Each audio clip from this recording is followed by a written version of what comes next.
Hello and welcome to Biblical Breadcrumbs. In this episode, we'll be in Matthew 27, verses 11 through 14, a short 4 verses for this episode, and yet even in these 4 verses, there are a couple important things that we need to think about and that we need to look at in just a few short verses here. And so we'll pick up there and we will do this section and then cover a greater length of material next week. As we get into this episode, remember where we are at. Right? Jesus has been at the Last Supper. He has instituted at that event the Lord's Supper. He went to the garden. He was betrayed by all of his apostles as they abandoned him and did not stand up for him in any way. Peter followed him a bit, but Peter turned away and denied Jesus several times.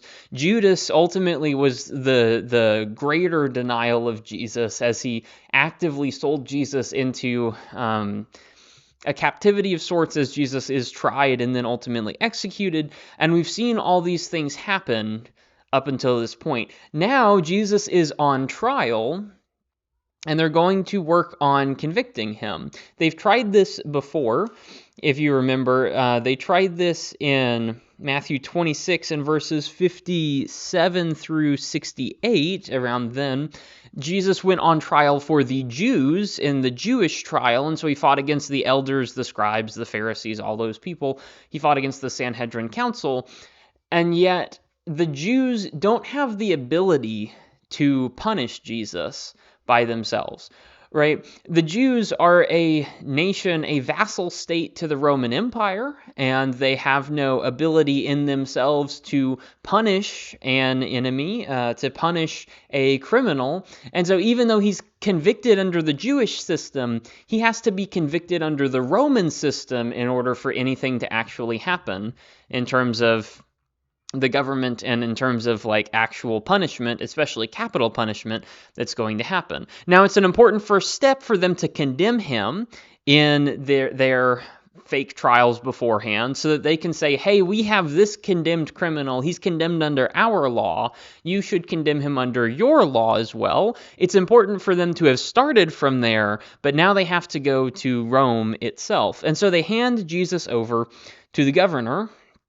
They started trying to do that in chapter 27 in verses 1 and 2. They want to put him to death, and so they lead him to this guy named Pilate. And here's where we pick up in Matthew 27, starting in verse 11.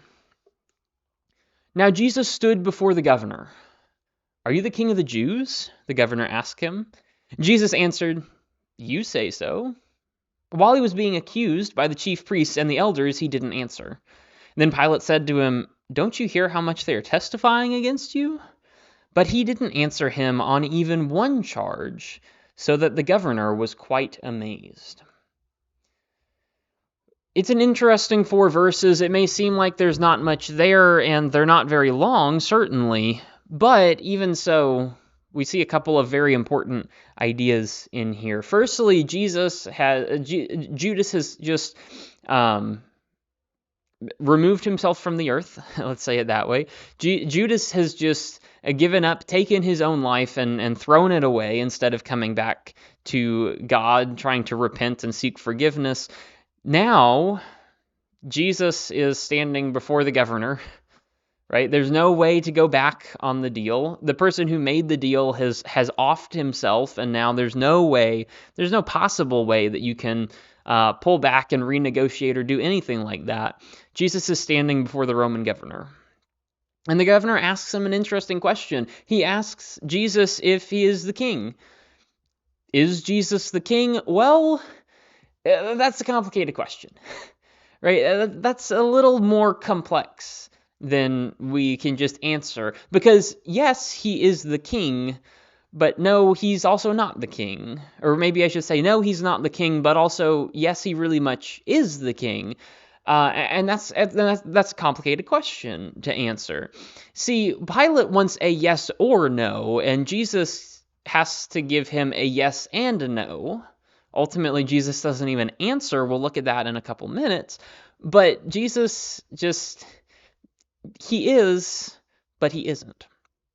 Right? What is Pilate asking for? Well, Pilate is a Roman. He is a Roman official. He is seeking a confirmation that Jesus is trying to set himself up as a king to rule over a geographic area and to oppose Caesar. He's looking for Jesus to confess to treason. He's looking for Jesus to be setting himself up in a palace with a people where he's going to be in charge of a specific region and he's going to be a major political force. Is Jesus the king? If that's the connotation, no, it's not. No, he's not, sorry. Not at all. He's not coming to establish a kingdom on the earth, even though he is coming to establish a kingdom on the earth. It's complicated. See, I can't even verbalize it without walking back on myself because it's a little bit complicated. Is Jesus the king? No, he's not going to set up a trade route. No, he's not going to command a militia. No, he's not going to live in a physical palace on this physical world. And yet, he is very much still the king. Right? That's the problem we run into. Is he the king? Not like you think. Not like Earth considers kings to be, and yet he absolutely is the king. If you're talking about king in terms of a kingdom, in terms of commanding allegiance, in terms of having a people that obey him, in terms of having power, he is definitely a king. But that's not really what Pilate's talking about. Pilate's asking if he's a king to compete with Caesar. Jesus is not going to compete with Caesar. In terms of land mass and how much land he controls, Jesus doesn't even care. And he's no competition to Caesar whatsoever. And in terms of if he's going to gather people and if his kingdom is going to have a lasting impact and legacy and be a force to be reckoned with, absolutely, Jesus has got that. And Caesar is no comparison to Jesus in how their kingdoms turn out. Jesus' kingdom is still around today, and Caesar's is not. In that way, Jesus is very much a king. What are you asking about? And so maybe the best way to answer this question is, yes and no, it's both, Pilate, or as Jesus says, you say so. What does that even mean, right? You say so. It's the same ambivalent answer that he gave back in what chapter is this? Chapter 26 in verse 64, when they ask Jesus, the Jews ask Jesus if he's the Son of God, and he says, you guys say so. It's up to you to decide that, right? What are you talking about? If I'm the Son of God, then you need to respect me as God. But if I'm not the Son of God, you can't kill me. And they decide he is the Son of God, and they are going to disrespect him like they're disrespecting God, which is to murder him. Right? Here it's the same kind of instance. Are you the king of the Jews? Well, you tell me. What do you mean by king of the Jews? Am I going to set up a kingdom in Jerusalem? No. Am I going to set up a kingdom that everyone can come to and everyone can be a part of? Well, yes. What are you talking about when you're talking about kingship? You can only execute Jesus if he is a king who is setting himself up against Caesar. That would be treason. But he's not. If you want to consider him a king, then, I don't know, either you're misunderstanding his kingship so that you can execute him for treason, or you properly understand his kingship and you realize he's done nothing against the Roman government. Is Jesus the king? It's complicated. That's what it comes down to. You say so. As much as you believe that I'm the king of the Jews in this situation, does Pilate actually think he's the king of the Jews who's setting up a kingdom and stuff?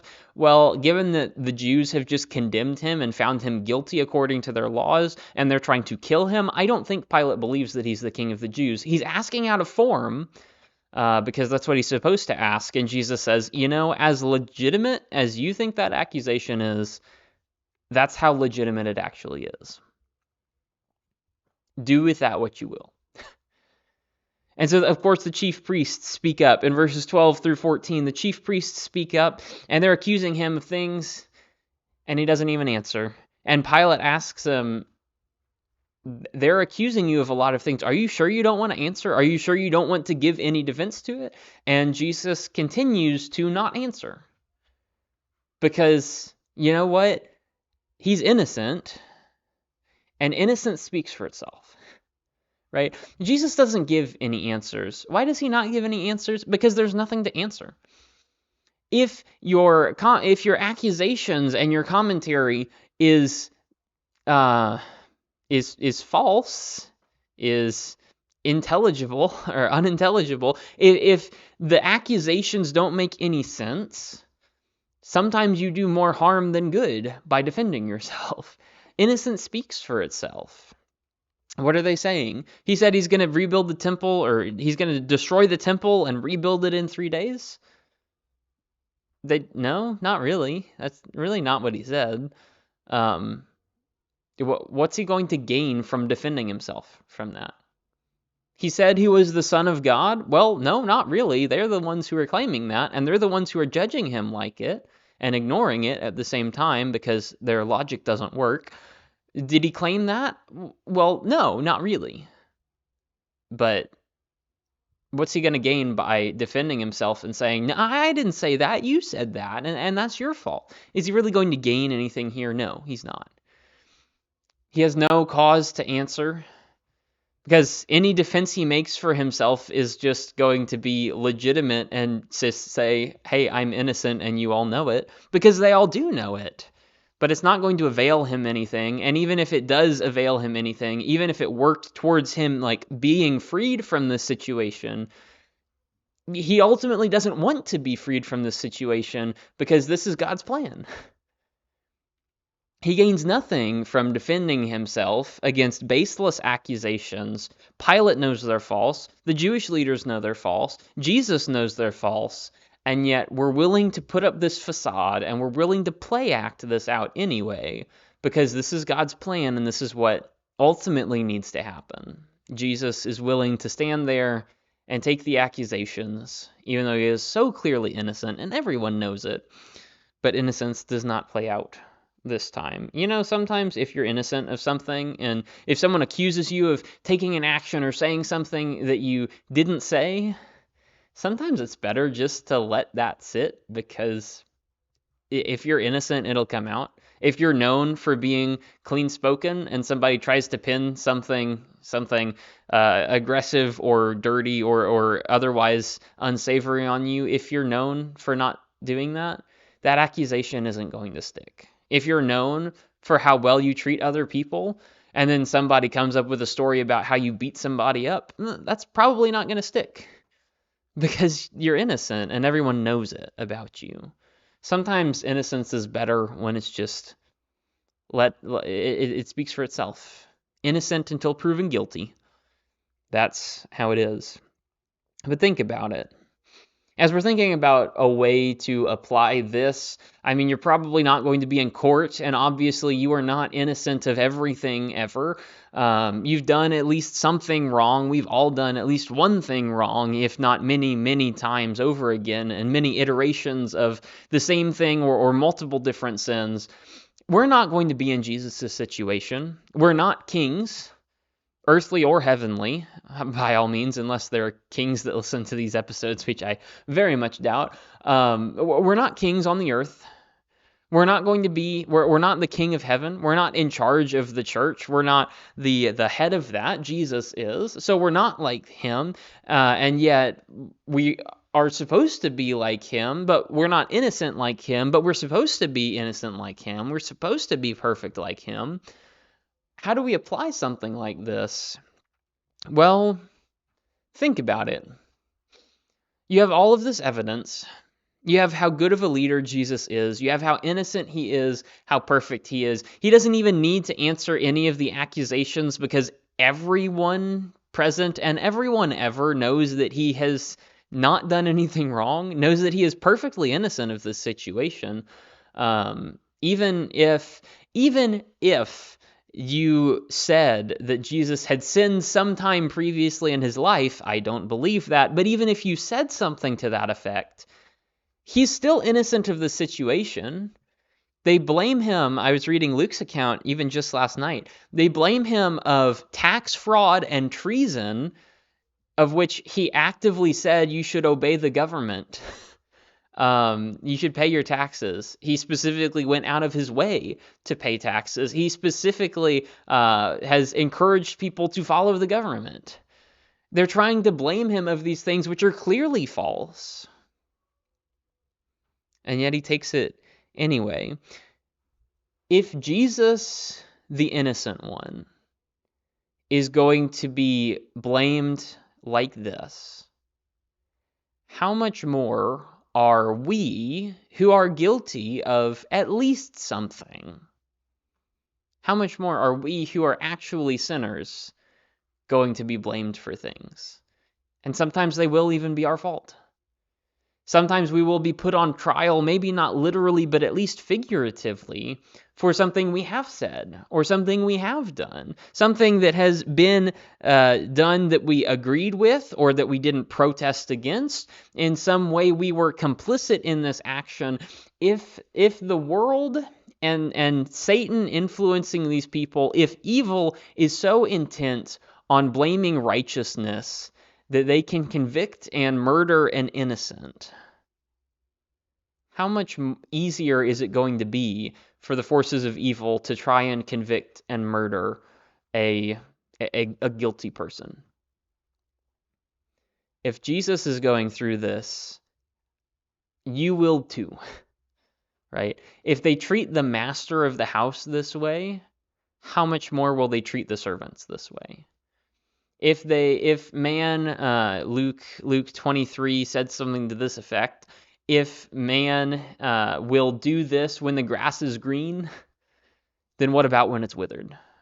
When it's not good anyway? If they'll do this when times are good, when God is here, when everything is wonderful and bright and Jesus is there literally doing miracles and helping people, if they'll do this when God can speak from heaven and he just declares Jesus his son, if they deny God when God is so evidently there, they will definitely deny God even more when he's not, when he's more hidden, when he is less present, or at least less overtly present. Jesus is innocent and faced this anyway.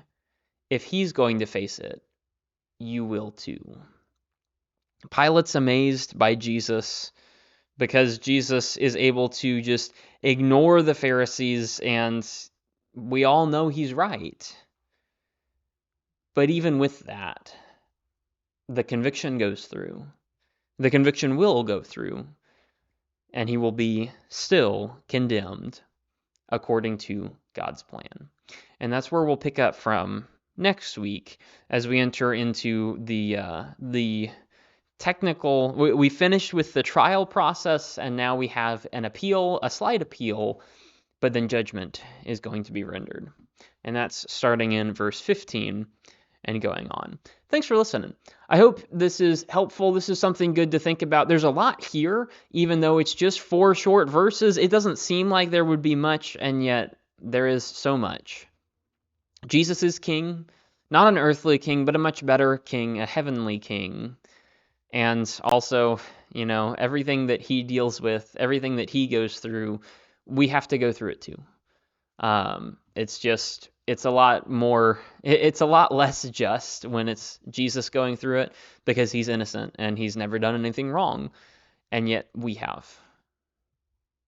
Jesus was willing to go through that for you.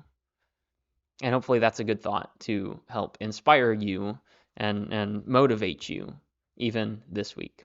Thanks for listening. I hope you enjoyed, and I'll see you next time on Biblical Breadcrumbs.